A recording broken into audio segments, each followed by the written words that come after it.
जय श्री कृष्ण। सिंह राशि और सिंह लग्न जिसके लिए राहु और केतु लगातार ताकत दे रहे हैं, मजबूती दे रहे हैं। सूर्य आपके इस समय चल रहे हैं मीन राशि में, तो अष्टम भाव में सूर्य स्ट्रांग होते हैं। तो भाई एक चीज़ है, सबसे बड़ी चीज़ कि शुक्र और बुध से बड़ा प्लीजेंट कैरेक्टर बन रहा है।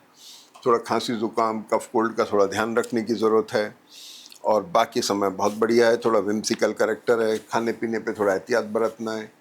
तो मंगल सूर्य जो हैं थोड़ा सा ट्रैवल प्रॉन भी हैं, आपको ट्रैवल भी करा सकते हैं, थोड़ा बाहर जाना आना हो सकता है। एन्जॉयमेंट की तरफ हैं, शादी ब्याह हो गए, पार्टीज हो गई, सेलिब्रेशंस हो गए, इनकी तरफ थोड़ा सा दिखाई दे रहा है। अब इस वीक में कुछ बड़ी खास चीज़ें हैं। सबसे बड़ी चीज़ तो क्या है कि शुक्र और केतु का कॉम्बिनेशन है जो पूरे वीक बना हुआ है। शुक्र आपके थर्ड लॉर्ड और 10th लॉर्ड हो गए। खास तौर पे प्रोफेशन को लेकर के बड़े मेजर डेवलपमेंट आ रहे हैं, काम काज को लेकर, लेकिन अच्छे आ रहे हैं क्योंकि केतु यहाँ पर वर्गोत्तम में है और राहु वर्गोत्तम में है। मंगल और केतु ने जो आपको पिछले दिनों में बहुत परेशानी दी है, मंगल बुध ने परेशानी दी है, दर्द वर्द रहे हैं, जिनकी जन्मपत्री सर्जरी प्रॉन की सर्जरी हुई होगी या होने की स्थितियां बनी होंगी, बीमारियां रहीं, उन सब से निजात मिल रहा है। अब ये ग्रह थोड़े दूर जा रहे हैं, धीरे धीरे रिलीफ दे रहे हैं, फ़ायदा दे रहे हैं। ब्लड प्रेशर हो गया, थायराइड, शुगर, हार्मोनल इम्बैलेंस की प्रॉब्लम्स हो गई, जो कुछ भी है उनमें आपको फ़ायदा देने को है। दूसरी बात, सबसे बड़ी चीज़ क्या है, मंगल आपके योग कारक ग्रह हुए। मंगल बड़ा इंपॉर्टेंट प्लैनेट है और राहु केतु के बीच में आके मंगल बहुत स्ट्रांग हो गया है। राहु केतु ऐसे दो नॉट्स हैं इनके साथ जो ग्रह आके बैठ जाते हैं उसे एनर्जाइज कर देते हैं। ये मैं अक्सर बताता रहता हूँ, तो इस चीज़ का थोड़ा ध्यान रखें। अब क्या है कि गुरु की दृष्टि है, थोड़ा डिससेटिस्फेक्शन आ रहा है, हार्मोनल प्रॉब्लम्स आ रही हैं, पेट की तकलीफ़ें आ रही हैं, फाइनेंशियल भी एक थोड़ा डिससेटिस्फेक्शन है, वो पैसे की इच्छा हो रही है, कुछ पैसे ज़रूरत पड़ रही है और पैसा आएगा भी क्योंकि बुध राहु के साथ में बैठे हुए हैं, तो पैसा भी आपको दे रहे हैं। अब सबसे पहली चीज़ क्या हुई इस वीक के अंदर इम्पॉर्टेंट, धन भाव आपका महत्वपूर्ण है। मंगल और शनि की दृष्टि ने धन भाव को स्ट्रांग बनाया हुआ है। इस वीक में सबसे पहले चंद्रमा केंद्र में चल रहे हैं आपके, तो चंद्रमा ने आपके जैसे केंद्र में आए 12th लॉर्ड होकर के, तो एक्सपेंसेस होना, ट्रैवल होना, किसी भी तरह की एनर्जी का ड्रेन आउट होना, ये चीज़ दिखा रहा है। बुध और चंद्रमा थोड़ा बड़ा एक सडन कॉम्बिनेशन है जो यकायक पैसा देता है और यकायक पैसा निकाल सकता है। आपके केस में और इस पोजीशन में हर चीज़ के लिए अलग अलग डिसीजन होते हैं। हर एक चीज़ को हमेशा एक ही बार में नहीं अप्लाई, एक थॉट को नहीं अप्लाई करना चाहिए। यहाँ जो चंद्रमा बैठा हुआ है ये थोड़ा बहुत मसल्स थोड़ा पेन दे सकता है, साइटिका टाइप हो सकता है, कुछ बैकबोन में हो सकता है, इसका थोड़ा ध्यान रखना है। खांसी जुकाम बुखार ये पॉसिबल है क्योंकि केतु और मंगल की भी पोजीशन बनी हुई है। और एनर्जी ड्रेन आउट यानी ट्रैवल होना या आपका पैसे का खर्चा होना, ये सारी चीज़ें इसमें दिखाई दे रही हैं। एसेट लिक्विडेशन की तरफ ये जा सकता है, कुछ एसेट लिक्विडेट कर सकते हैं, ये सारी चीज़ें इसमें आ रही हैं। खास तौर पे मैरिटल और बिजनेस रिलेशनशिप में ध्यान रखना है, स्पाउस की हेल्थ और पेरेंट्स की हेल्थ का भी ध्यान रखना है।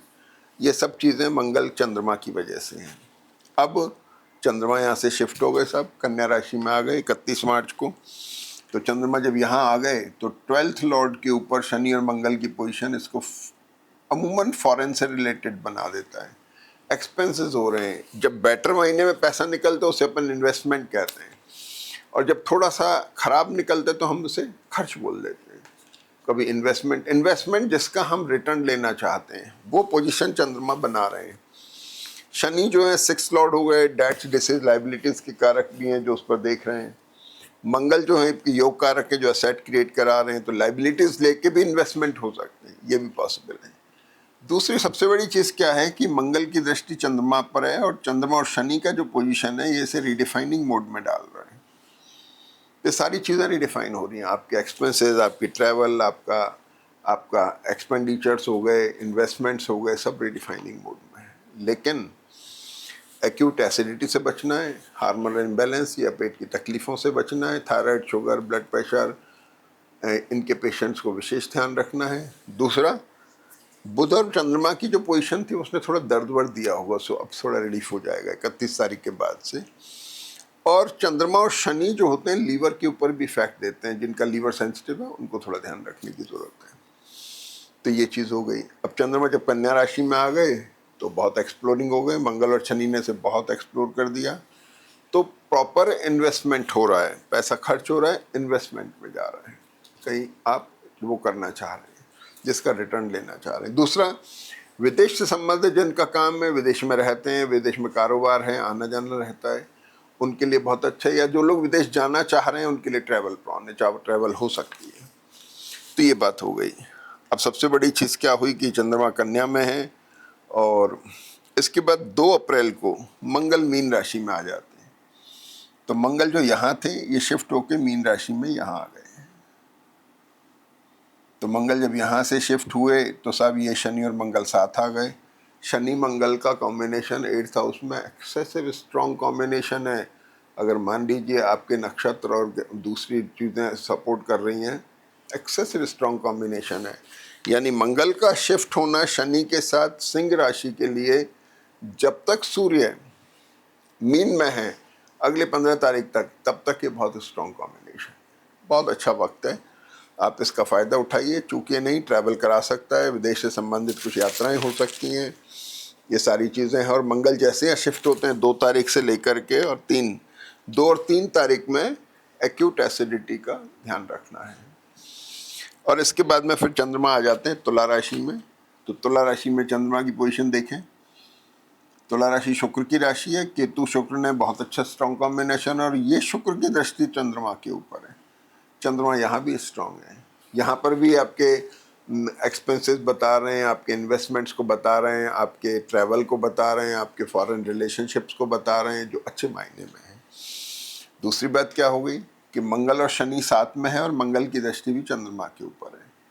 तो मंगल शुक्र बैठ करके सिर्फ ग्लैमर प्रॉन्ड बना रहे हैं। गुरु से दृष्ट होके, राहु से दृष्ट होके इसमें थोड़ा डिससेटिस्फैक्शन है। तो इसलिए यहाँ पर थोड़ा एहतियात बरतते हुए अपने वो काम करना है। थोड़ा पैसे का इन्वेस्टमेंट वगैरह जो भी है थोड़ा कंट्रोल में करना है, लेकिन ये अच्छे मायने में हो रहा है। खास तौर पे कुछ इस चीज़ का सेटअप होना है, जैसे कोई इंडस्ट्री लगा रहा है, लगभग इसी तरह का कुछ है। जो परमानेंट सेटअप जो होते हैं, ये मंगल और शनि की दृष्टि से इस तरह की मजबूत इन्वेस्टमेंट की तरफ ले जाती है। फिर तुला राशि में चंद्रमा वर्गोत्तम में भी है, सुबह से लेके 12:55 तक, यानी 1 बजे तक वर्गोत्तम में है। तो वर्गोत्तम का चंद्रमा मैंने जो लिखा है यहाँ पर, उसे आप अच्छा इस्तेमाल कर सकते हैं किसी बिजनेस मीटिंग में, किसी टाई अप्स करने में, किसी का एसोसिएशन बनाने में, कुछ नई शुरुआत करने में अच्छा वक्त है। तो यहाँ तक हम आ गए और उसके बाद शाम को 5:30 बजे 5 अप्रैल को चंद्रमा सिंह राशि में आ जाते हैं। सिंह राशि में तो चंद्रमा आ गए साहब, लेकिन चंद्रमा मंगल की राशि में है, मंगल शनि के साथ बैठ के स्ट्रांग मोड में है। तो ये वृश्चिक राशि का चंद्रमा बहुत स्ट्रांग हो गया। एक सिस्टम से शुक्र की दृष्टि चंद्रमा पर है, जो थोड़ा किसी मैरिटल बिजनेस रिलेशनशिप, आपका प्रोफेशन, नौकरी और छोटा मोटा कोई डिसएग्रीमेंट दे सकता है। प्रोफेशनल चेंज, प्रोफाइल चेंज हो जाना, ये सब चीज़ें हो सकती हैं। तो इसलिए इन चीज़ों का ध्यान रखना है। बाकी चंद्रमा यहाँ बहुत एक्टिव है। तो कुल मिलाकर के सिंह राशि, सिंह लग्न वालों के लिए चंद्रमा इन्वेस्टमेंट के कारक हैं, ट्रैवल के कारक हैं, विदेश की तरफ ले जाना चाह रहे हैं। एनर्जी ड्रेन आउट जब होती है तो गाड़ी फ्लोट करती है, चल पड़ती है, यानी चल रही है तो फायदे में जा रही है। आपका अपलिफ्टमेंट हो रहा है, आप उठ रहे हैं। जय श्री कृष्ण।